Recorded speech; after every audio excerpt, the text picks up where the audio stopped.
እሺ አንድ እሺ ፍሬ ነኝ ልጆቼና ፋቂ ሰላም፣ እንዴት ነሽ? እሺ እግዚአብሔር ይመስገን። እንዴት ነህ?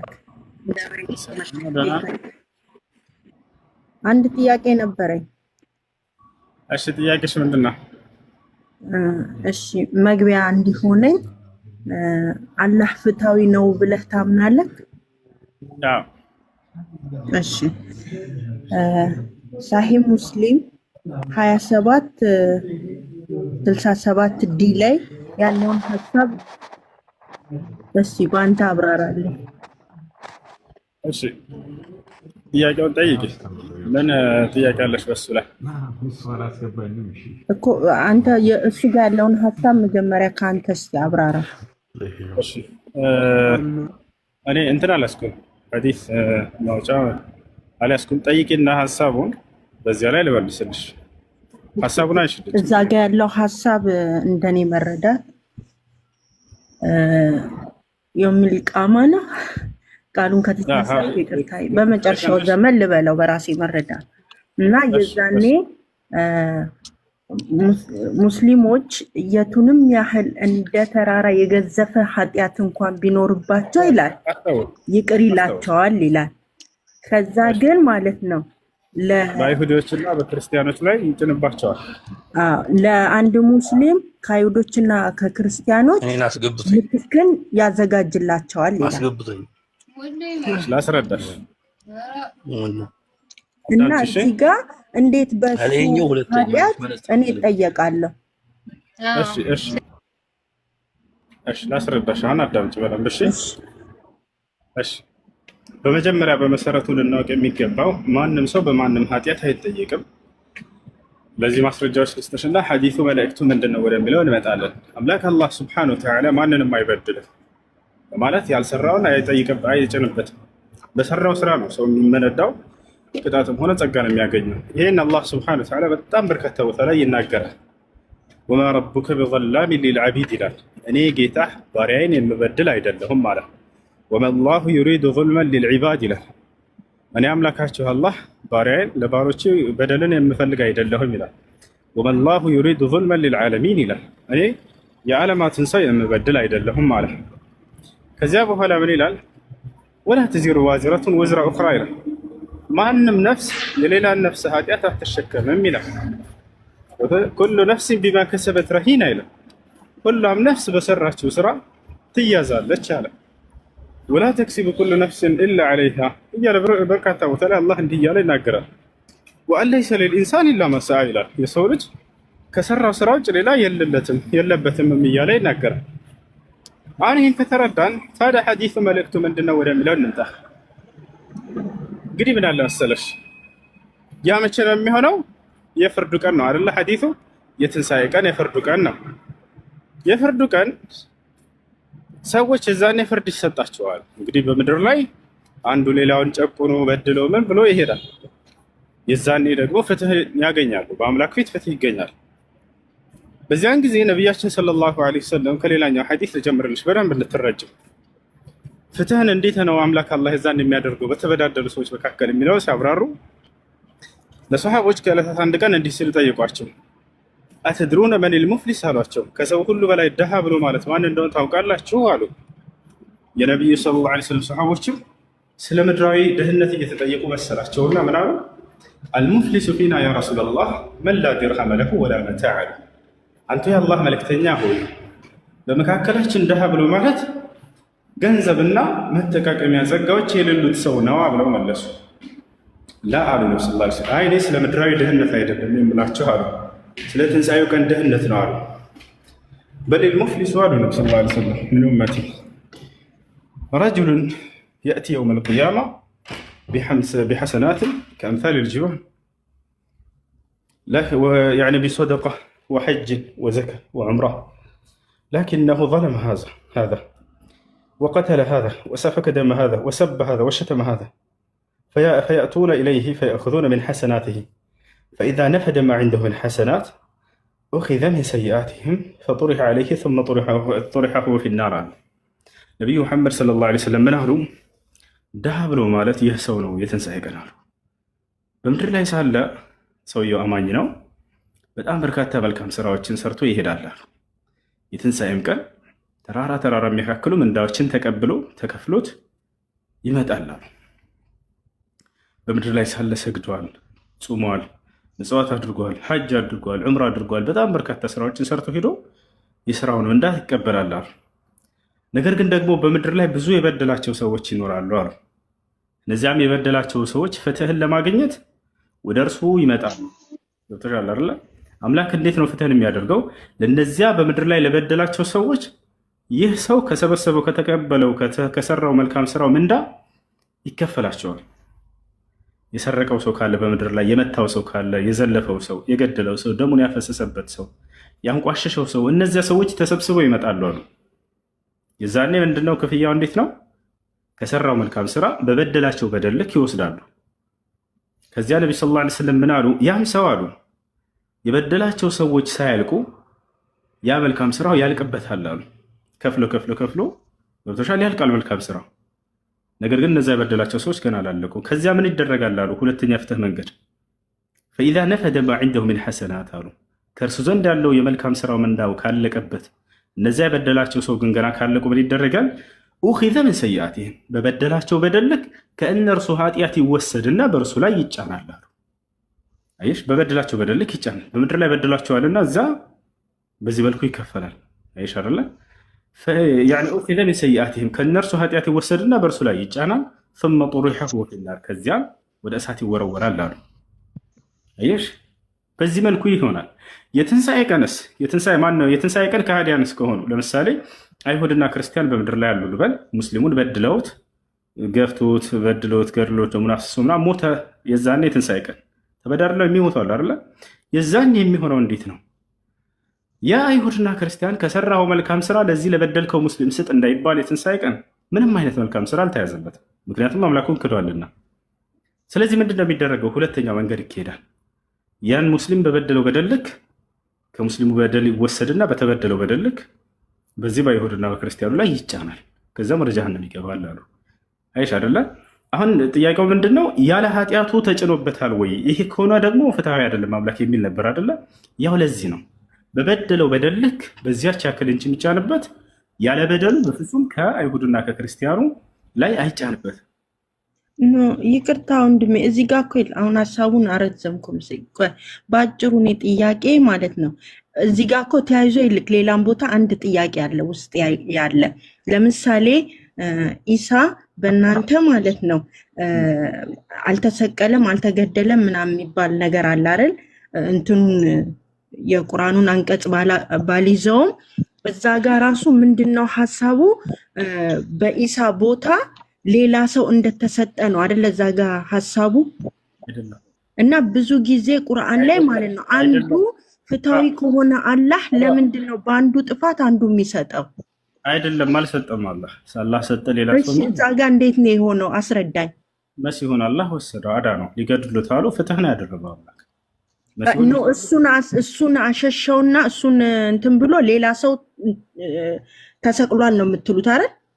ሌላ ሰው ሰጠ አምላክ አላልንም እኛ። አምላክ ሌላ እንዴት ነው ያላችሁት? እስኪ ያስረዳኝ። መሲሁን አዳ ነው የሚለው ቃል በቃል እንዴት መሲሁን አዳ ነው አላህ። ምክንያቱም እሱ ምንም ጥፋት የለበትምና እኮ በሱ ቦታ እኮ አንድ ሌላ የተደበደበው የምትሰቀለ እንዳለ እኮ ቁርአናችሁ ይናገራል።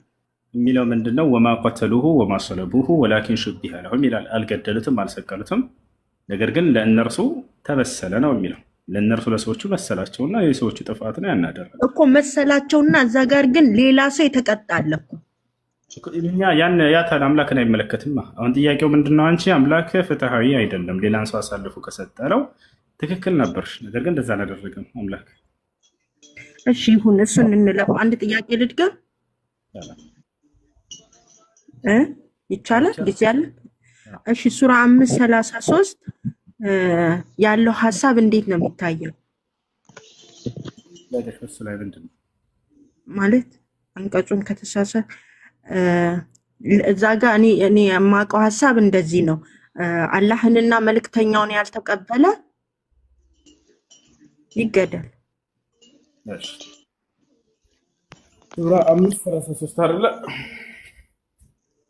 አንቀጹን ከተሳሳትኩ አርመኝ። ሀሳቡ ግን መጠየቅ የምፈልገው ግን እሱ ላይ ነው። አብሽሪ አብሽሪ አብሽሪ። ሱራ 5:33 ነው ያልሽው? እሺ ነበር ስልኬን ያደረኩት ልጆች ማንም ይነግረኝ ያው እዛ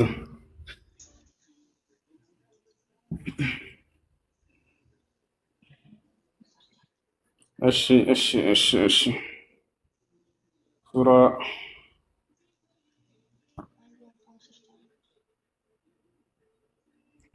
እሺ 5:33 ነው ያልሽው?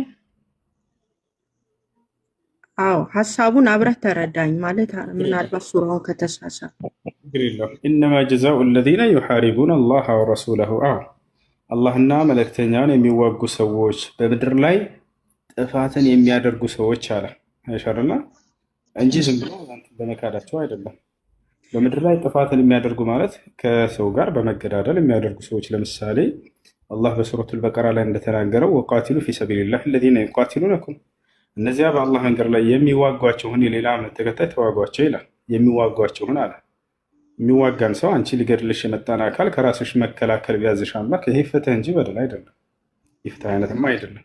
ምክንያቱም ሊገድልሽ ነው የመጣው ሰውየው ስለሚጋደሉ አካሎች ነው። ሱረቱል በቀራ ላይ ምዕራፍና ቁጥሩን ከፈለግሽ እሰጥሻለሁ። ቃል በቃል ምን ይላል? የሚጋደሏችሁን ተጋደሏቸው ነው የሚለው። ሊጋደልሽ የመጣው ማለት አሁን ይሄ ሱራ የወረደበት ወቅት የትኛው ነው? በጦርነት ሰዓት? እሺ በጦርነት ሰዓት ከወረደ ግን ስቲል ይሰራል አይደል? ጊዜያዊ አይደለም የወረደው። ዛሬ ከመጡ ሰዎች ከራሳችን እንከላከላለን።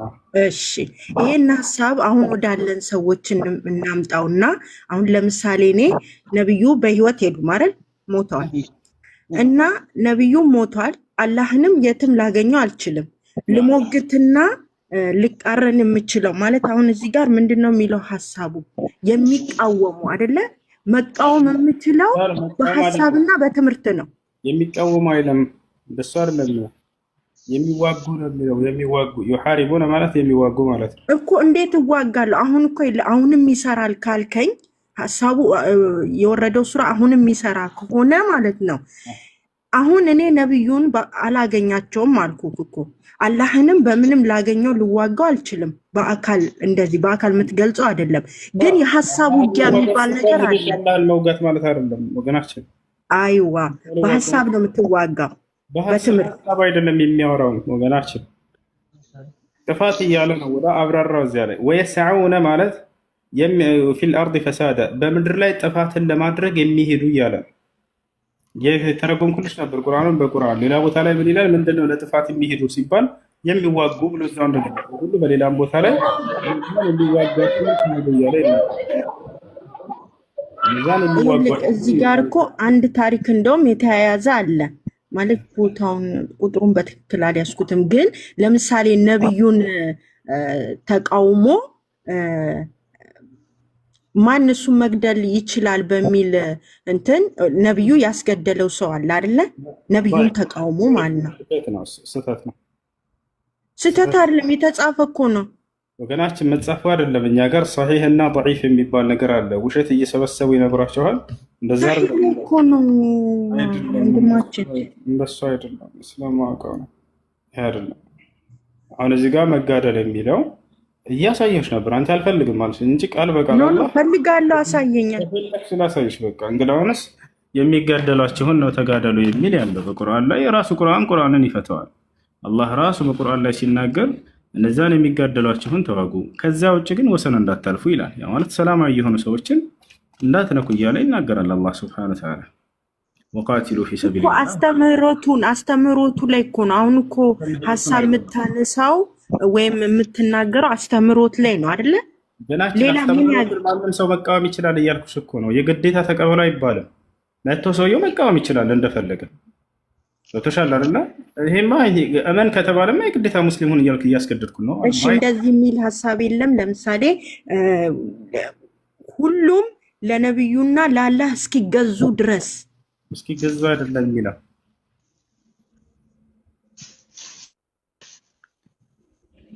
ያ ሰዎች ወደ አላህና ወደ መልእክተኛው ምን ይጠራሉ? ቀጥተኛውን ትምህርት አስተምረኝ። ለምን መሰለህ አንድ ነገር አምነህበት ሲሆን ነው አይደል ደስ የሚለው። እዚህ ጋር እኮ ማለት ነው የተጻፉ ላሳይሽ ነበር። መጋደል የሚለውን አንቀጽ ከሆነ የምትፈልጊው እጥር ምጥን አድርጎ አላህ የሚጋደሏቸውን ተጋደሉ ብሎ ተናግሯል። እሱ ላሳይሽ። አሳየ ላሳይሽ እና በሃይማኖት ማስገደድ የለም ብሎ ቃል በቃል ይናገራል። ሰው መጥቶ ሊተች ይችላል። ያንን ለምን ተችህ ብለን መቃወም አይቻልም። ሰውየው ገብቶሻል አይደለ? ያ መብት ነው። ሰውየው ያላመነበትን ነገር እኔ ነቢዩ መሐመድ ነቢይ አይደሉ ብሎ ቢናገር በቃ መብት ነው። ይሄ ሰውዬ ያን ሰውኛ ያለብን ግዴታ ምንድነው? ማድረስ ነው። እውነታውን ለምን አላመነ? የነቢይነት መስፈርት እንደዚህ ናቸው። ምን ትፈልጋለህ ከእርሳቸው? ተአምር እናሳይህ ወይስ ምን እናሳይህ የሚለውን እኛ ደግሞ የማስረዳት ግዴታ ብቻ ነው ያለን። አሁን መጋደል የሚለውን ወቃቲሉ ፊ ሰቢልላህ አለዚነ ዩቃቲሉነኩም ይላል። ወቃቲሉ እሺ፣ ምን ይላል አላህ ሱብሓነሁ ወተዓላ ሱረቱል በቀራ 190 ላይ 190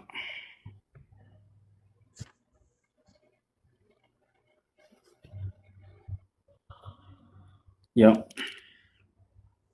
እነዚያንም የሚጋደሏችሁን ከሃዲዎች በአላህ መንገድ ተጋደሉ አለ። የሚጋደሏችሁን የሚለውን አስመሩበት። ከዚያስ ምን አለ? ወሰንን አትለፉ አለ። ምን ማለት ነው ወሰንን አትለፉ ማለት? የማይጋደሏችሁ ላይ ወሰን እንዳታልፉ እንዳትጋደሏቸው ማለት ነው። አላህ ወሰን አላፊን አይወድምና አለ። ወሰን አልፈው የሚዋጉ ሰዎችን ሂደው ሰላማዊ ሲሆን የሚዋጋን አይወድም አላህ። ስለዚህ የሚጋደልን ነው እያለ ያለው ማለት ነው።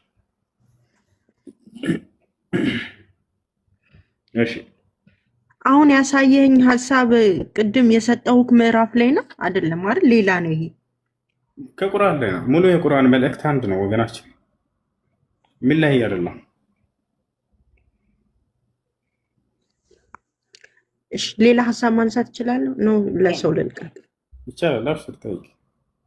እሺ ቁርአን ላይ አብዛኛው ቦታ ላይ ለሴቶች የሚነገሩ ነገሮች የሆነ አድሎ የሚይዝ ያስመስላል። እና ለምሳሌ አንድ ምሳሌን ባነሳ ሴቶች በእምነትና በአይምሮ ጎዶሎ ናቸው ይላል። ልመልስልሽ? መልስልኝ። ናቅሰቱ ዓቅል ወዲን የሚለው ነው። ነቅስ ማለት ብዙ ትርጉም አለው። አንደኛ ጉድለት፣ ሁለተኛ ማነስ፣ ሶስተኛ መርሳት የሚል ትርጉሞች አሉት። ታዲያ እዚህ ቦታ ላይ የትኛው ነው የታሰበበት? ጉድለት ነው ወይንስ ደግሞ ማነስ ነው ወይንስ ደግሞ መርሳት የሚለው ነው ወደሚለው እንጣ። የታሰበበት መርሳት የሚለው ነው። ለምን ከተባለ እዚያው ላይ ነብዩ ሰለላሁ ዐለይሂ ወሰለም የጠየቅሽውን ሐዲስ እየተናገሩ እንዴት ነው ይሄ ነቅስ የተባለው ከምን አንጻር ነው ተብለው ተጠይቀው ነበር። ሰምተውሽ ከሆነ ምናልባት ሙሉውን ነግረውሽ ከሆነ ምን አሉ ነብዩ ሰለላሁ ዐለይሂ ወሰለም? ከወንድ አንድ ምስክር ከሆነ ከሴት ሁለት ምስክር አይሆንም ምን ብለው ተናግረዋል አይደለ? አዎ እንደዛ አሉ። ለምንድን ነው ይሄን ያደረገው አምላክ ብለን ስናይ በቁርአን ላይ ራሱ ሲናገር ምክንያቱን ወስተሽሂዱ ሸሂደይን ሚን ሪጃሊኩም ፈኢን ለም የኩና ረጁለይን ፈረጁሉ ወምርአታን አለ።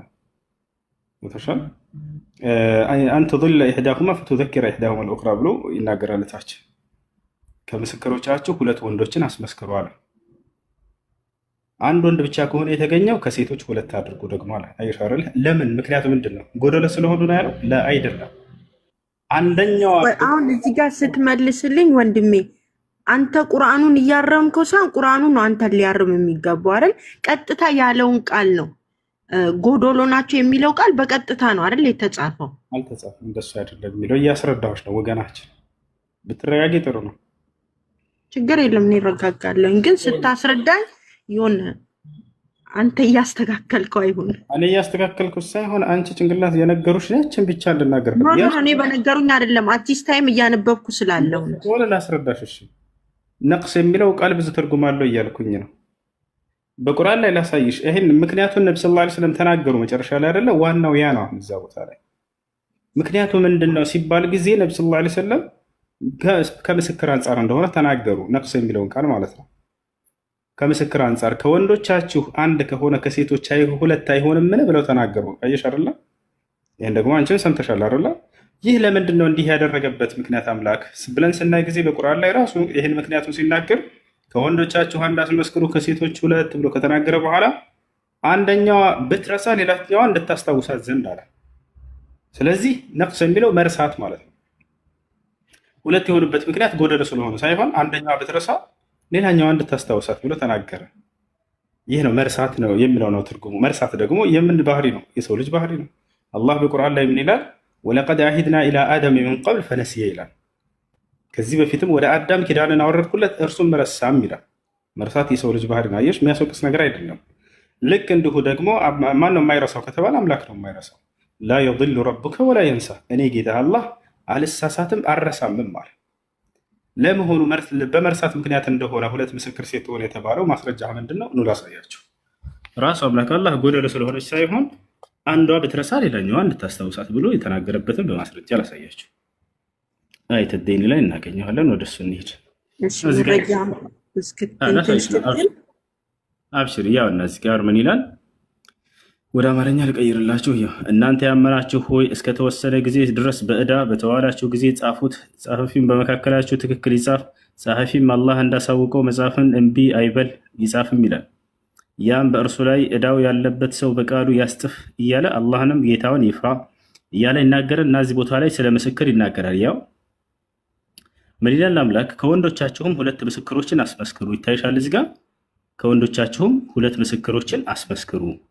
ሁለት ወንዶች ባይሆኑ ከምስክሮች ሊሆኑ ከምትወዷቸው የሆኑ አንድ ወንድና አንደኛዋ ያውና አንድ ወንድና አንደኛዋ ስትረሳ አንደኛይቱ ሌላኛዋን ታስታውሳት ዘንድ ሁለት ሴቶች ይመስክሩ። አላየሽ? አንደኛዋ ስትረሳ ሌላኛዋን እንድታስታውሳት። ስለዚህ ሁለት የሆኑበት ምክንያት ምንድን ነው? ለምስክር ሲባል ጊዜ መርሳት ነው። አንደኛዋ ብትረሳ ሌላኛዋ እንድታስታውሳት ነው። ሁለት እንዲሆኑ ያዘዝኩት እያለ ነው አምላክ። ስለዚህ መርሳት ነው። አንደኛ ይሄ ነው። ሌላ ሴቶች ሙሉ ናቸው ብሎ ነብዩ ሰለላሁ ዐለይሂ ወሰለም የተናገሩበት ቦታ ደግሞ አሁን ላሳይሽ፣ ጉድለት እንዳልሆነ ሐዲስ የሚያሳየው ማለት ነው። ነቢያችን ሰለላሁ ዐለይሂ ወሰለም ሐዲስ ላይ ሲናገሩ ምን አሉ? ከሙለ ሚነ ሪጃል ከሲር ወለም የክሙል ሚነ ኒሳ ኢላ አርበዓ አሉ። ወሁም መርየም ወአሲያ ወፋጢማ ወኸዲጃ አሉ። ነቢዩ ሰለላሁ ዐለይሂ ወሰለም ምን አሉ? ከወንዶች ምሉዕነትን የተጎናጸፉ በርካታ አሉ እዚህ ዓለም ላይ አሉ። ከሴቶችም እንደዛው ምሉዕነትን የተጎናጸፉ አሉ አሉ። ከነዚያ መካከል ሙሉነትን የተጎናጸፉ ሴቶች አንደኛዋ ማነች አሉ? የመሲሁ የዒሳ እናት ማርያም ነች አሉ። ማርያም ሙሉ ሴት ነች ብለው ነብዩ ሰለላሁ ዐለይሂ ወሰለም ገልጸዋታል። አያችሁ። ስለዚህ ጉድለት አይደለም። ሴቶች ጎደሎ ናቸው ቢባል ኑሮ እንደዛንም ያጠቃልል ነበር። ነብዩ ሰለላሁ ዐለይሂ ወሰለም ከወንዶችም ሙሉነትን የተጎናጸፉ እንዳሉ ሁሉ ከሴቶችም ሙሉነትን የተጎናጸፉ አሉ ብለው ገለጹ። ስለዚህ ጉድለት ሳይሆን ስለ መርሳት ነው የሚናገረው። ይሄኛው ሀሳብ እኮ ሌላ ቦታ ነው። ይቅርታ ግን ወንድሜ ስላቋረጥኩ እኔ ያልኩ ከሀሳብ የቱ ጋር መሰለ? እንደውም እዛ ጋር ሀሳቡን ሲፈታው ምንድን ነው የሚለው? ሴቶች በወራዊ ግዴታቸው ጊዜ ሶላት ስለማያደርጉና ሌላ ደግሞ ባሎቻቸውን ስለማያመሰግኑ ነው የሚለው እንደውም ሲፈታው። እሱን ሀሳብ እኮ ነው ያልኩት። ጎዶሎ ነው የሚለው ቀጥታ ሲጽፈው ስለሚለው ነው። እሱ አይደለም። እሱ ሴቶች በጀሃነም ውስጥ ስለ ሴቶች እሳት ስለመብዛታቸው ምክንያት ሌላ ሐዲስ ነው። አንተ የጠየቅሽ መጀመሪያ የተናገርሽው አይምሮ ጎደሎ ብለው ስለሚነግሯችሁ ነበር። እሱን ጨረስን። የተባለበት ምክንያት ለምንድን ነው? አይምሮ ጎደሎ ብለው የሚነግሯችሁ ጎደሎ ሳይሆን መርሳት ነው ብዬ አሁን እያሳየሁሽ ነው።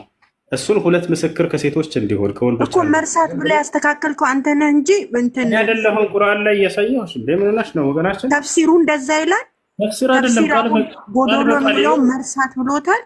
ያውና እያሳየሁሽ ነው ቃል በቃል ሁለት ምስክር እንደሆነ ያዘዝኩበት ምክንያት አንደኛዋ ብትረሳ ሌላኛዋ እንድታስታውሳት ብሎ ያው አላህ ተናገረ። ከወንዶቻችሁም ሁለት ምስክሮችን አስመስክሩ።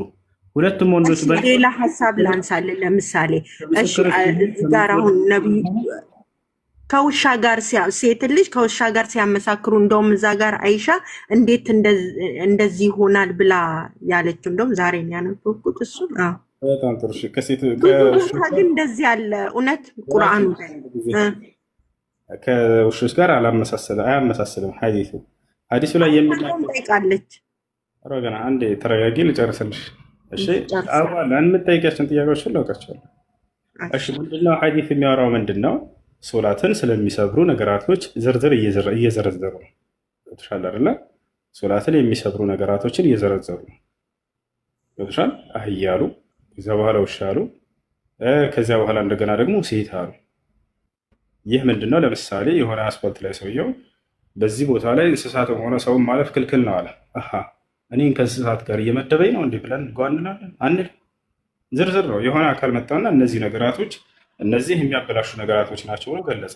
ታዲያ ወንድስ ለምን የለም ከተባለ በሌላ ሐዲስ ላይ ስለሆነ እንጂ ወንድም ያበላሻል ገልጸዋል። ከፈለግሽ ላሳይሽ እችላለሁ። እሺ እሱንም ሀሳብ እንተውና አሁን መቼም የሰው ልጅ ግብ አለው አይደለ? በህይወት ይሄ ምድራዊ ነገር የምንኖረው ነው፣ እናልፋለን፣ እንኖራለን። ግን መጨረሻው ነው ዋናው፣ የሚቀጥል ዓለም አለን እና አንተ አሁን መጨረሻ ጀነት ገባለሁ ብለህ ነው የምታስበው? ምን ማሰብ አምናለሁ እንጂ። ታምናለህ? ነብዩ ግን አላመኑ። ያምናሉ። ላሳይሽ። አላው ለዓለም እኮ ነው ያሉት። እኔም እናንተም መጨረሻውን አናቅም እኮ ነው ያሉት። አይደለም እንደሱ። እሱ የሚለው የቁርአን አንቀጽ የጠየቅሽው ስለሌላ የሚያወራ ነው። ልንገርሽ እሱ ቁል ማ ኩንቱ ቢድዐን ሚነ ሩሱሊ ወማ አድሪ ማ ይፍዐሉ ቢ ወላ ቢኩም ይላል። ስለ እኔና ስለ እናንተ ምን እንደሚሰራ አላውቅም ያሉበትን ነው አይደለ? እሱ የሚናገረው ስለ መለኮታዊ ራእይ ስለሚወርደው ነው። እዛው ቀጥሎ እዛው ላይ ወደ የትም አንቀጽ ሳንሄድ እዚያው ላይ ኢን አተቢዑ ኢላ ማ ዩሓ ኢለይ ይላል። ወደ እኔ የሚወረድልኝን ቃል ከመከተል በስተቀር እኔ ሌላም ማውቀው ነገር የለኝም አሉ። ያ ማለት ስለሚወረደው ራእይ ቀድመው ያውቃል አያውቅም? ነብይ አያውቅም። አምላክ ሲያወርድለት ጊዜ ነው ያን ራእይ ሊያውቅ የሚችለው። ገብቶሻል አይደለ? እንጂ ስለ ቀጣዩ ዓለም እጣ ፈንታ የሚናገር አይደለም። ስለ ቀጣዩ ዓለም እጣ ፈንታ ያውቃሉ ወይ? አዎ በደንብ ያውቃሉ። ጭራሽ የገነት ቁልፍ በእኔ እጅ ነው የሚከፈተው ብለዋል። ገነትን እኔ ነኝ የማስከፍተው ብለው ተናግረዋል። ኦኬ ስለኛስ ያውቃሉ ወይ? በደንብ ያውቃሉ። ከሰሃቦቻቸው መካከል አብረዋቸው ከነበሩ ምዕመናን ለናሙናነት ያክል አንተ የገነት ነህ፣ አንተ የገነት ነህ ብለው ብዙ የመሰክሩላቸው አሉ። ላሳይሽ ከፈለግሽ። እዚህ ጋር ሀሳቡን በትክክል ፈተከዋል። ለምንድን ነው ታዲያ አላቅም ያሉት? ስለሚወረደው ራእይ አሁን ስለሚወረደው ነብይነት በተሰጣቸው ዘመን እስኪ ስለሚወረደው ራእይ ቀድሞ ማወቅ አይችልም አንድ ነብይ ሲወረድለት ጊዜ ነው። ገብቶሻል አይደለ? ስለዚያ እንጂ ስለ ቀጣዩ ዓለም አይደለም። ስለ ቀጣዩ ዓለም እንደሚያውቁና የገነትም እንደሚሆን ሁሉ ተናግረዋል። የገነትን ቁልፍ እኔ ላይ የማስከፍታት ሁሉ ብለው ተናግረዋል። ይሁንሽ፣ ግን አጥጋቢ አይደለም። እኔ ማስረጃ ራሳይሽ ለምናገረው ንግግር አዎ በደንብ ያውቃሉ ወይ ነው አይደለ? በደንብ ያውቃሉ። የገነት በር አላቅም የሚሉት ስለ ምድራዊ ራእይ ነው። ላሳይ ከፈለግሽ ቁርአኑ ላይ ወደ እኔ ላይ የሚወረደውን ካልሆነ በስተቀር አላውቅም ይላሉ። ስለ መለኮታዊ ራእዩ አስመልክቶ እየተናገሩ እንጂ ስለ ቀጣዩ ዓለም አይደለም እያልኩኝ ነው። በቃ ላሳይሽ። እንዳው የቁርአን አንቀጽ አንቺ የጠየቅሽው የት እንዳለ አውቀዋለሁ። ስለ ራእይ ነው የሚናገረው። አንድ ነቢይ መለኮታዊ ራእይ የሚወረድለትን አምላክ ሳይወርድለት በፊት ሊያውቅ አይችልም። ስለዚያ እንጂ ስለ ቀጣዩ ዓለም ዕጣ ፈንታ ደግሞ የተናገሩትን ተናግረዋል ወይ? ያው ተናግረዋል። በተናጠል ስለኛ ሁሉ ስለ ትውልዳቸው ያውቁ ነበር፣ ይነግሯቸው ነበር። አንተ የገነት ነህ፣ አንተ የገነት ነህ እያሉ ያበስሯቸው ነበር። በደንብ ያውቃሉ። ያው ነው። እዚህ ጋር ምን ይላል? ይሄ ነው አንቺ አሁን እየጠየቅሻለሽው። ከመልእክተኞችም ቢጤ የሌለኝ አይደለሁም፣ በእኔም በእናንተም ምን እንደሚሰራ አላውቅም። ከምን አንጻር ነው? ወደ እኔ የሚወረደውን እንጂ ሌላን አልከተለም። አይሽ አይደለ? እኔም ግልጽ አስፈራሪ እንጂ ሌላ አይደለሁም በላቸው አለ። ስለሚወረደው ራእይ እንጂ እየተናገረ ያለው አውዱ ስለ ቀጣዩ ዓለም ዕጣ ፈንታ አይደለም። ምንም ስለ ቀጣዩ ዓለም እኔ ገነት ሁለ ገሃነም አላውቅም እያሉ አይደለም። በደንብ እንደሚያውቁ የተናገሩበትን ደግሞ ላሳይሻ። ነቢዩ ሙሐመድ ሰለላሁ ዐለይሂ ወሰለም የገነት በር በእኔ እጅ ነው የምትከፈተው ብለዋል። የትንሣኤ ቀን መጀመሪያ ገነት የምገባው እኔ ነኝ ብለው ተናግረዋል። ገብተሻል? የገነትን ትልቁን ክፍል የሚወርሱት እርሳቸው እንደሆኑ ሁሉ ተናግረዋል። አሁን ስለ እናንተስ ያውቃሉ ወይ ከተባለ አዎ ስለኛም በደንብ አድርገው ነቢዩ ሙሐመድ ሰለላሁ ዐለይሂ ወሰለም ያውቃሉ። ከኛ ለምሳሌ ለናሙናነት ያክል ከሰሃቦቻቸው ስማቸውን እየጠሩ አንተ የገነት ነህ፣ አንተ የገነት ነህ፣ አንተ የገነት ነህ ብለው ያበሰሩባቸውን ላሳይሽ።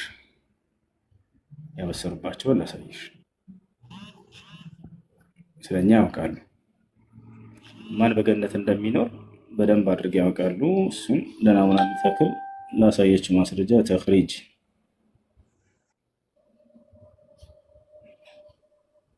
ሐዲስ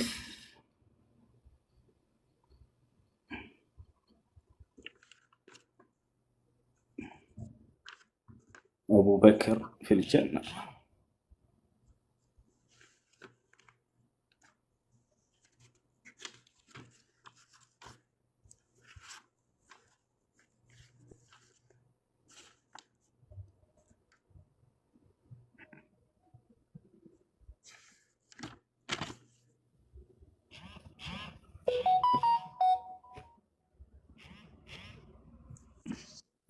እሺ ያው እነዚህ ጋር ይሄ ነው።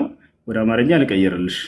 እዚህ ለናሙናነት ያክል 10 የእርሳቸውን ባልደረቦች ስማቸውን እየጠሩ አንተ በገነት ነህ፣ አንተ በገነት ነህ ብለው ያበሰሩባቸው። ስለዚህ ስለኛም ስለ ራሳቸውን የወደፊታቸውን እንደሚያውቁ እንደተናገሩ ላሳያቸው። ያውና አቡበከር በጀነት ነው፣ ዑመር በጀነት ነው፣ ያው አሊ በጀነት ነው፣ ዑስማን በጀነት ነው፣ ጠልሃ በጀነት ነው፣ ዙበይር ብን ልዓዋም በጀነት ነው፣ አብዱራህማን ብኑ ዐውፍ በጀነት ነው፣ ሰዒድ ብኑ ዘይድ በጀነት ነው፣ ዘይድ ብኑ ዓር በጀነት ነው፣ እብኑ ኑፈይል በጀነት ነው እና አቡ ዓብድላህ አቡ ዑበይዳ ብን ልጀራህ በጀነት ናቸው እያሉ ነቢ ስ ላ ስለም እነዚህን የገነት መሆናቸውን የወደፊታቸውን ያሳውቋቸው እና የነገሯቸው ናቸው። ስለዚህ ስለ እናንተም ስለ እኔ ምን እንደሚሰራ አላውቅም የሚለው ስለ ገነትና ስለ ገሃነም ጉዳይ አይደለም። ስለ ገነትና ስለ ገሃነም በደንብ ያውቃሉ። ማን ገነት ማን ገሃነም እንደሚገባ ይህንንም ተናግረዋል። እዛ ስለ መለኮታዊ ራእይ ነው የሚናገረው። ወደፊት የሚወረደውን አያውቁም። አንድ ነቢይ ሳይወረድለት በፊት የሚወረድን ቃል ከአምላኩ ዘንድ ቀድሞ ሊያውቅ አይችልም። አምላክ ሲያወርድለት ጊዜ ነው የሚያውቀው። እዚህ ጋር ግን ስለ ቀጣዩ ዓለም ያውቃሉ ከተባለ አዎ፣ ስለ ቀጣዩ ዓለም ማን ገነት እንደሚገባ ብዙ ቦታ ላይ ተናግረዋል። ቢላልም አዎ የገነት ነው ኢትዮጵያዊ፣ ከኢትዮጵያ ገነት የሚገቡ ሁሉ እንዳለ ተናግረዋል። ኢትዮጵያዊ ሶሐባ ቢላል የገነት እንደሆነ መስክረውለታል።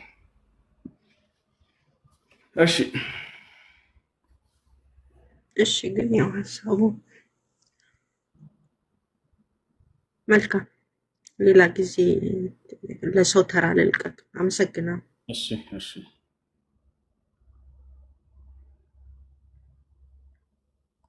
ጥያቄ ያላችሁ ልጆች የገባችሁ እኔ ልቀጥል?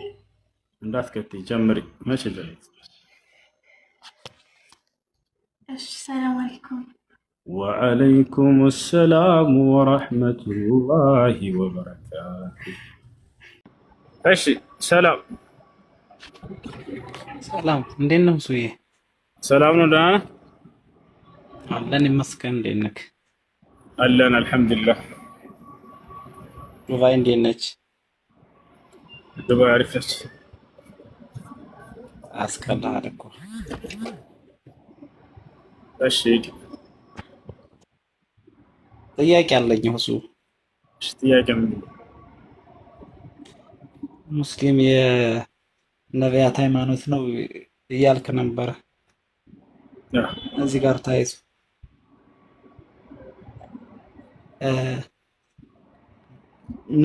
ሙስሊም የነቢያት ሃይማኖት ነው ያልከው ከምን አንጻር ነው ልትፈልጌ ነው? ምክንያቱም ነቢዩ መሐመድ የመጡ ከ570 በኋላ ነው እና ከዛ በፊት ያሉት ነቢያቶች እስልምናን አይከተሉም።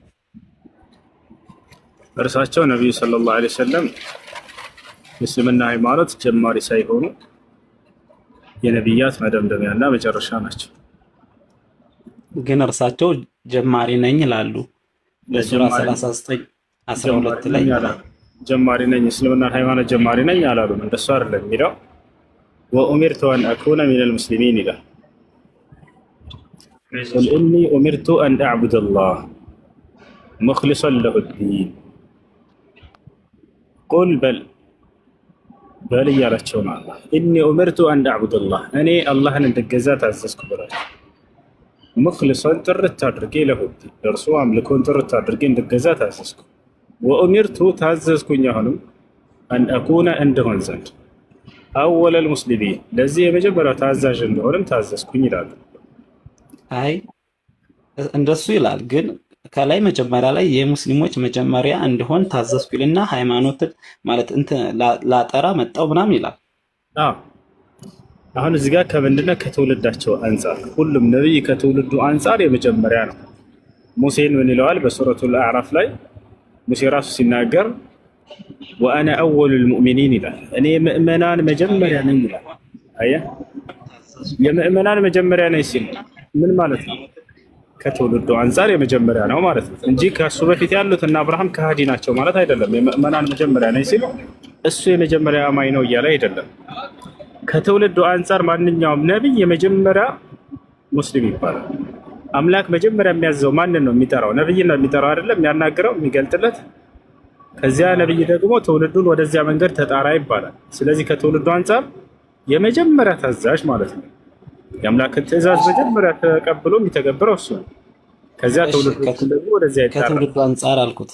ከትውልዱ አንጻር አይልም ግን እሺ፣ በዛ ላይ ያዘውና ስለማይል ግን ሌላው ጥያቄ እሺ፣ ያንን በዛው እንለፈው መልስ ስለሆነ ምንም ማድረግ አልችልም። ሌላው ጥያቄ ሌሎች ነቢያቶች ሴት ላይ ነው ሙስሊም መሆናቸውን የሚገልጽልን ቁርአን ላይ እንዳትለኝ፣ ቁርአን ለሙሐመድ ይወረደ ስለሆነ ኖት ኢንክሉድ አናዘር። ስለዚህ የሌሎቹ በምን ልንገልጸው እንችላለን? ቆይ ቀደምት ነቢያት ሙስሊሞች ናቸው። ቅድም ስትጠይቅ ከቁርአን ላይ ጥያቄ ያለኝ ብለህ ቁርአን አንቀጽ አነሳ። አሁን ስትጠይቅ ነብዩ መሐመድ ላይ ስለሆነ ነው ያነሳሁት። አሁን ደግሞ ስጠይቅ ምን አለ? አሁን ከቁርአን አልፈልግም ማለት። ቅድም ከቁርአን ጥያቄ ያለ የመጀመሪያ ሙስሊም ለመሆናቸው አለ። አሁን ደግሞ ቀደምት ነቢያት ሙስሊም ለመሆናቸው ከቁርአን አልፈልግም ማለት። ቆይ እንጂ አይ እሱ ያልተረዳኸኝም። ጥያቄ መጀመሪያ ከቁርአን ያልኩት ነብዩ መሐመድ ማንሳት ስለፈለግኩ ነው። ለምሳሌ ኢሳ ወይም ሙሳ ወይም ዳውድ ሌሎችንም እነሱ ሙስሊሞች ናቸው ለማለት ማስረጃችን ምንድን ነው? አምላክ ራሱ ነገረን ስላለፉት ነቢያት በላቸው በቃሉ ላይ። በየትኛው ቃል? ከእርሱ በሆነው ቃሉ እኮ። እሱ ቃሉ ምንድን ነው? ንግግሩ። በምን እናውቃለን? ንግግሩ በምን ተገለጸ? ቁርአን ላይ ብትለኛ ለመጨረሻው ነብይ ገለጠላቸው፣ ነገራቸው። የመጨረሻውን ነብይ እኮ የኋለኞቹን ህዝቦች ከመቃብር አስነስተው ሊያስተምሯቸው አይችሉም። ለኋለኞቹ ህዝቦች በምንድን ነው ሊግባቡ፣ በምንድን ነው ሲመሩ የቆዩት?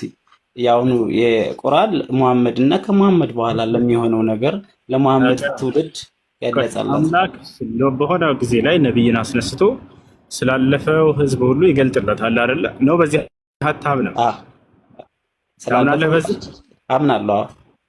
አዎ በዚያ መልኩ ማለት ነው። ደርሳቸው አስነሳቸው ነብይ ያደረገቸውና ስላለፈው ነብይ ሁሉ ገለጸላቸው፣ ነገራቸው።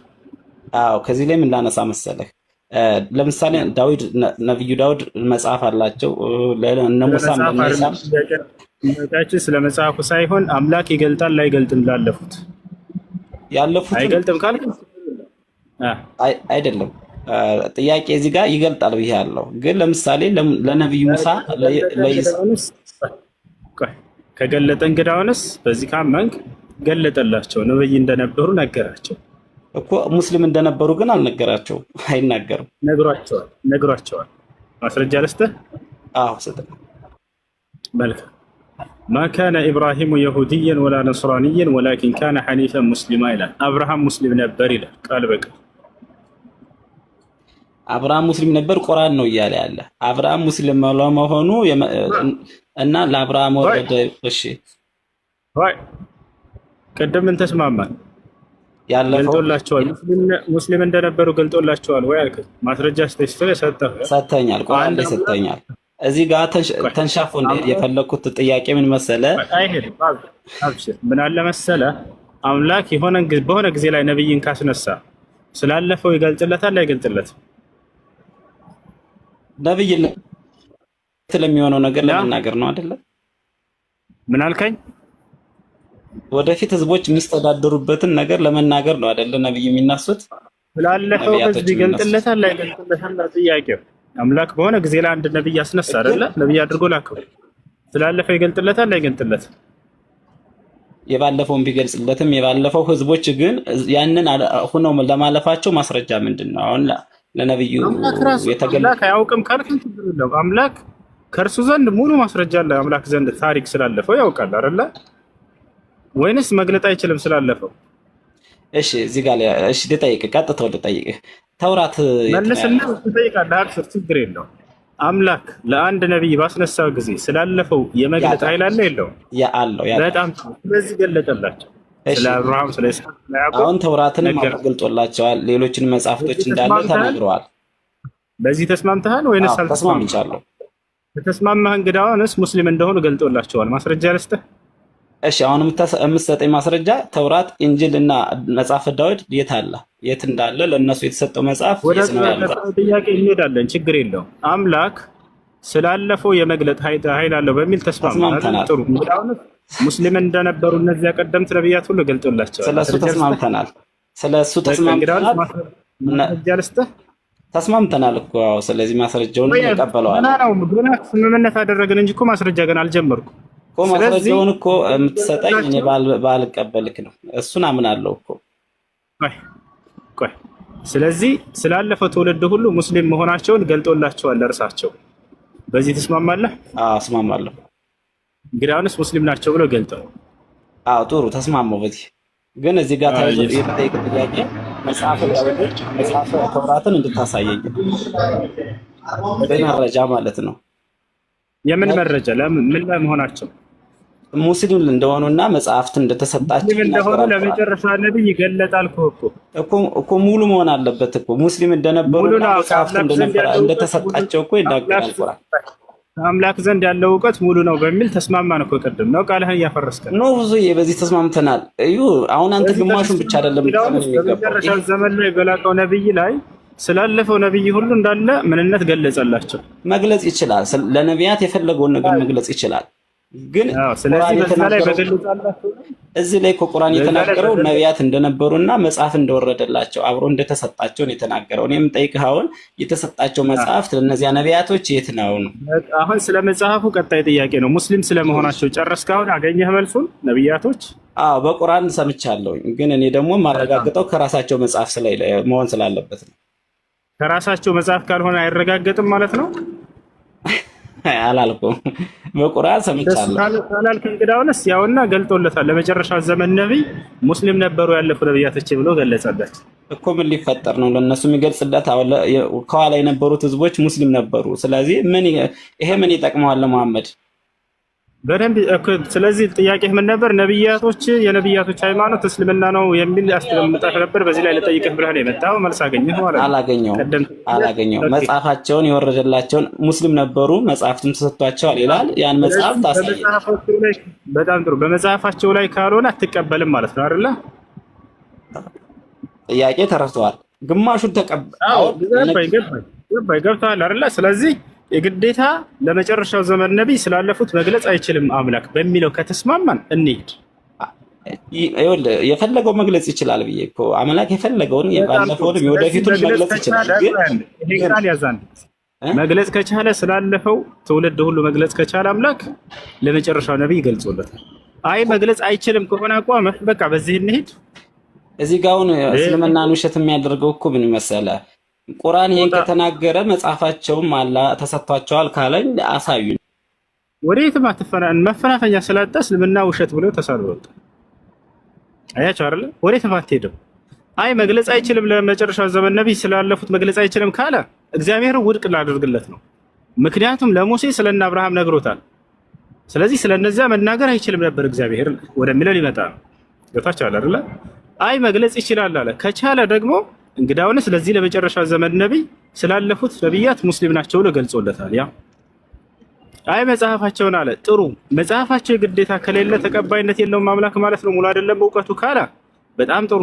ስለዚህ ከሙሴ በፊት ስለነበሩት ትውልዶች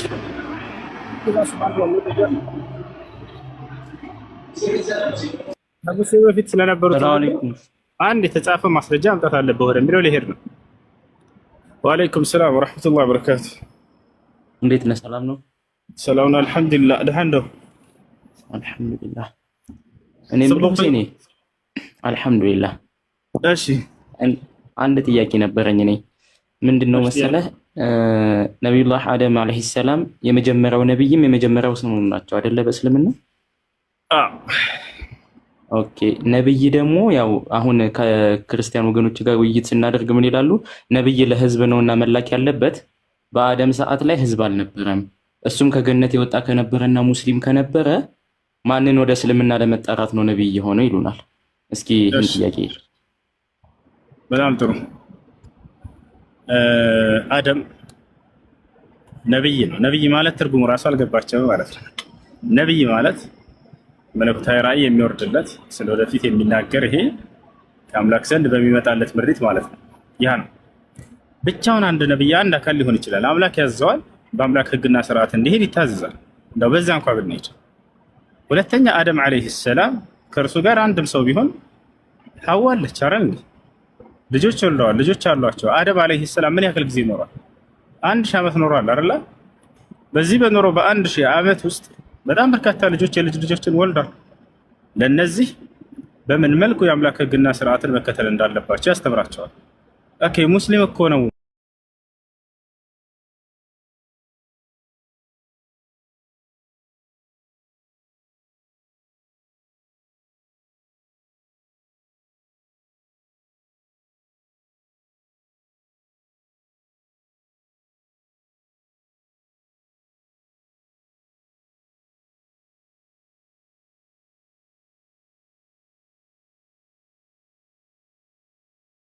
ያለባቸው ይማራሉ ማለት ነው። አንድ ሰው ሙስሊም ሆነ ማለት በቃ አዋቂ ሆነ ማለት አይደለም። ስለዚህ ለነዚህ ሰዎች የአምልኮ ስርዓትን በምን መልኩ ጌታቸውን አላህን ማምለክ እንዳለባቸው አሳወቂ የሚያስተምራቸው የሚያሳውቃቸው ያስፈልጋቸዋል። አደም አለይሂ ሰላም ለዚህ ነው የተላከው። እሺ እኛ ልቀጥል ከይቅርታ ለአሁኑ በተለኛ አሁንም የወረደው ልጅን አውቀዋለሁ ከዚህ በፊትና ቀኑን ሙሉ እንደዚህ ክርስቲያን ግሩፖች አላቸው እዛ ላይ የገቡ እየተሳደበ ነው የሚውለው።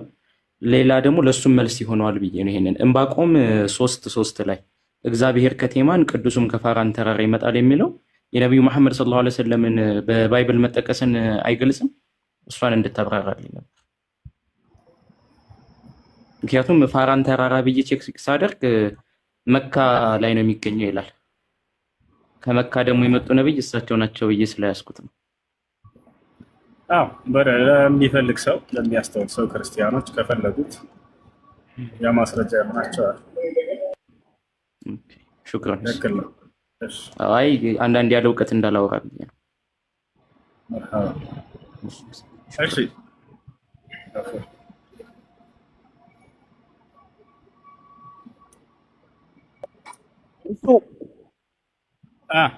السلام عليكم كيفك؟ وعليكم السلام كما يخاف أنا دحان دحا ربنا يطبو الحمد لله اشد من الكين دمس تدبقه كما يخا ودي سلخلخا لسيدنا هاجريك سلخلخا የሚባለው ሀገር አለ ብለዋል። መሄድ ፈልገናል። እሄዳለሁ ኢንሻአላህ። ሰለክለካ የሚባል